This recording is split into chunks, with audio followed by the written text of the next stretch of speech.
Hey guys, today ay samahan niyo ako dahil lilipat na ako from a bed space to a solar room. Iinom muna ako ng refreshment kasi sobrang init talaga kapag nag-pack ka ng mga gamit. So, eto lahat yung mga gamit ko for now. Kasi may mga padating pa akong mga parcel. Kinabukasan, back to work na, pero kinaumagahan, pagkagising ko, nakita ko yung mga mata ko namamaga. Pero dahil hindi pwedeng umabsent, kailangan kong pumasok. Ayan, nasa office na ako at wala akong pakialam sa mga taong nakakita na mukha ko ngayon. Dadma lang, ganun. Kinabukasan ulit, Tuesday, so it's move out day na. At naayos ko na rin yung mga gamit ko. So, nag-hire ako ng van from Transportify, not sponsored. At eto na, nakalipat na ako. Nalipat ko na yung mga gamit ko sa bago kong room. Mirror selfie muna kasi sobrang excited ko na talaga ng araw na to kasi may bago na ako space. Nag-start muna akong ayusin yung bed ko para mailatag ko na tong bedsheet at ayos ko na rin yung mga unan ko sa higaan. Pero habang nilalatag tong bedsheet ay napansin ko na maalikabok pala yung foam.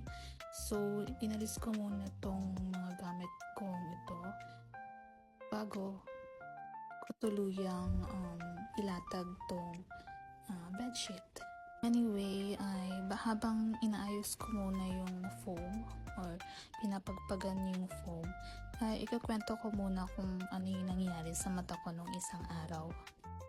Ang dahilan pala nun ay isang allergic reaction dahil sa product na nagamit ko nung naligo ako nung gabi bago nangyari yung pamamaga ng mata ko. So, inisip ko pa kung ano-ano yung mga naging dahilan kung bakit nagkaroon ako ng ganong reaction sa mata ko. Yun pala, bigla kong na-realize na yung facial wash pala na nagamit ko nung gabing yun ay siyang naging dahilan kung bakit nagkaroon ako ng pamamaga sa mata.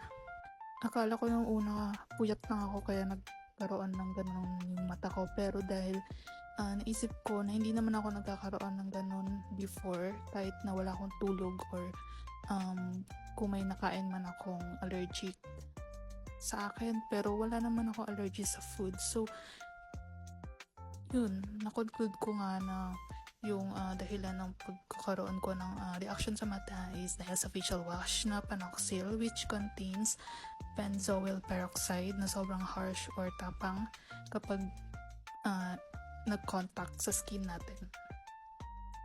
Ayan, nilalatag ko na yung bedsheet sa wakas. At actually hindi ko na videohan yung ibang parts ng pag-ayos ko ng kwarto ko kasi sobrang na-busy na talaga ako. Sobrang excited ko na talagang ayusin yung kwarto para makatulog na rin kasi may pasok na rin naman ako kinabukasan. So, yun lang siguro for now. At makikita nyo sa huling part ng video na to yung finish setup ng room ko. So, yun na guys. Thank you for watching at let me know sa comment section kung gusto nyo ng mga ganitong vlogs in the future kasi first time kong mag-post ng vlog dito sa TikTok. So, yun na guys. Bye-bye!